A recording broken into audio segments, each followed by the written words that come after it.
I don't remember what I was doing at the time, but I remember the location extremely well. I was playing in the edge of the woods near an ancient ditch line on my parents' property. There was an old wire structure nearby. I think it had been a dog run at one time, where my brother kept hunting dogs before I was born. I was just poking around, looking at nothing in particular. It was summertime, school was out, and I was kind of bored. When you were a kid living out in the rural wilds of East Tennessee, you had to make your own fun. I wouldn't be bored for very much longer, however. I'd just left the crumbling, rusted ruins of the wired dog enclosure and walked near to the edge of the ditch. The ditch itself was probably 8 to 10 feet deep and a good 30 feet across. Suddenly, though, the forest seemed off. Everything seemed too quiet, like being in a vacuum.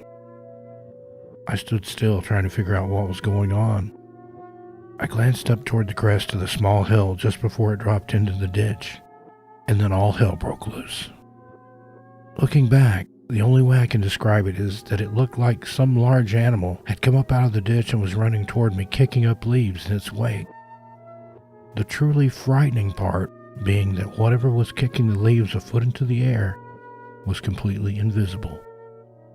I did what any kid of 7 years old would have done. The instant the paralysis of fear broke, I ran down the hill toward home, screaming like a maniac.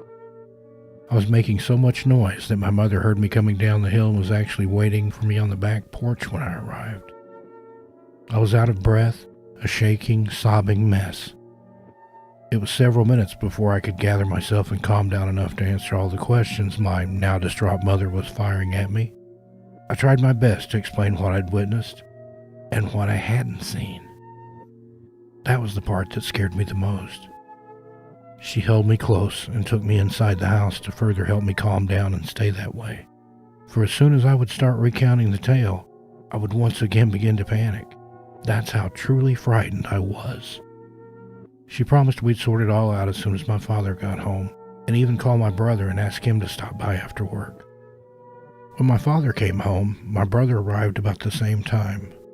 I was still somewhat shaken, and my mother did her best to explain what had happened. Finally, I accompanied my father and brother outside and almost to the area where the attack had occurred. There was no way I was willing to go all the way back into the top side of the ditch where the thing had begun chasing me, even with my father and brother present. Although they could clearly see where the leaves had been disturbed, just as I described, like an adult or something large running and kicking up leaves as far and as high as possible, there wasn't a sign of anything else. After conjecturing about the possibility of several different animals, both wild and domestic, I dutifully eliminated each one, because those were all things you could see. My father and brother both concluded that they had no idea what I'd witnessed or what had been chasing me.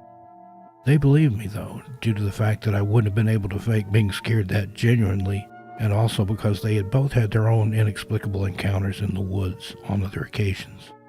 I shied away from that part of the ditch going forward, but, oddly enough, had no problems playing in or near it several hundred yards farther down.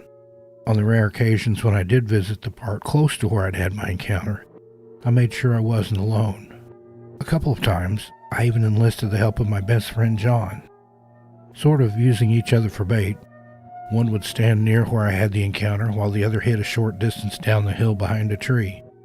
It didn't work. Whatever had chased me was smarter than we'd given it credit, a fact that really didn't surprise me in the least.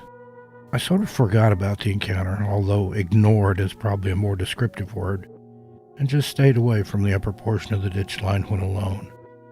Other than the occasional, "What do you think it was that scared you that day by the ditch?"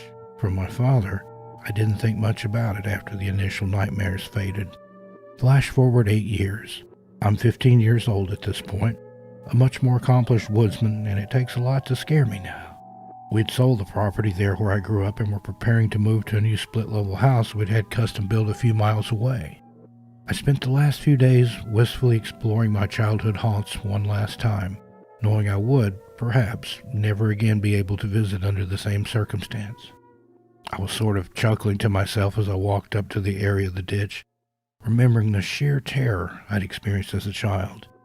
At that time, the 8 years that had passed seemed like half a lifetime, and in a way, I guess they were.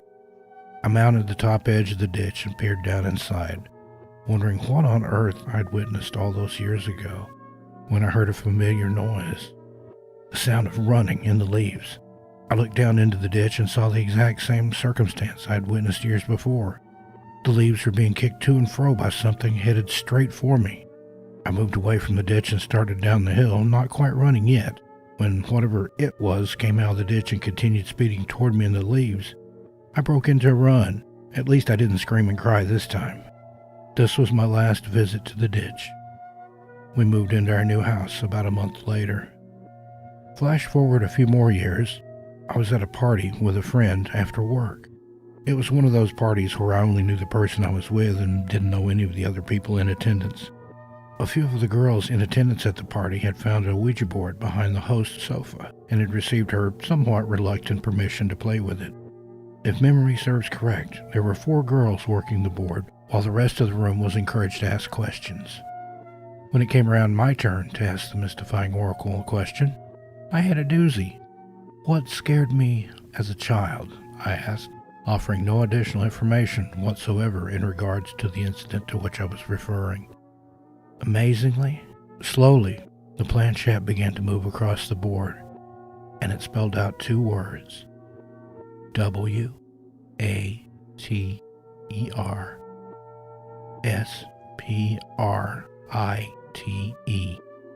When the group looked to me for an explanation, I merely smiled and shrugged.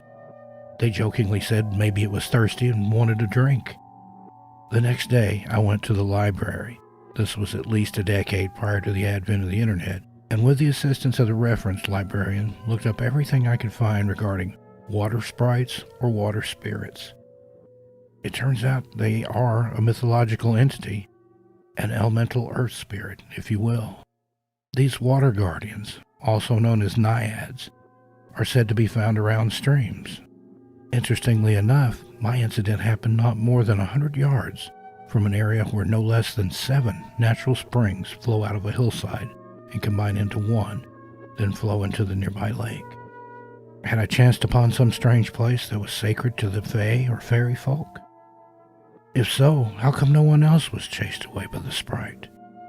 Was it because of my sensitivity to all things paranormal?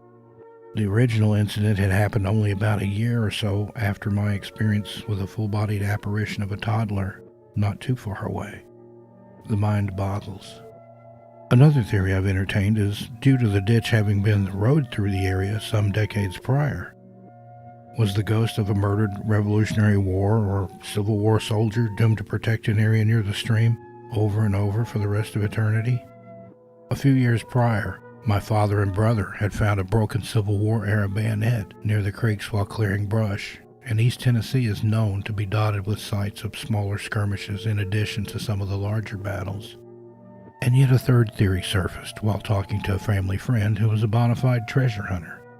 He claimed that he had heard tales of a treasure buried in the area going back before the Civil War. He also related tales of strange happenings when he did find hidden treasure. Sort of like the way pirates were said to kill a crewmate at the sight of a buried treasure in order for his spirit to forever protect the buried loot. In the end, I have no explanation, particularly not a rational one. I only know that this pair of encounters are among the most frightening I have ever had. As always, I engage my listeners to provide me with possible explanations or theories, or if you've had a similar encounter, I'd love to hear from you. My contact information is in the description.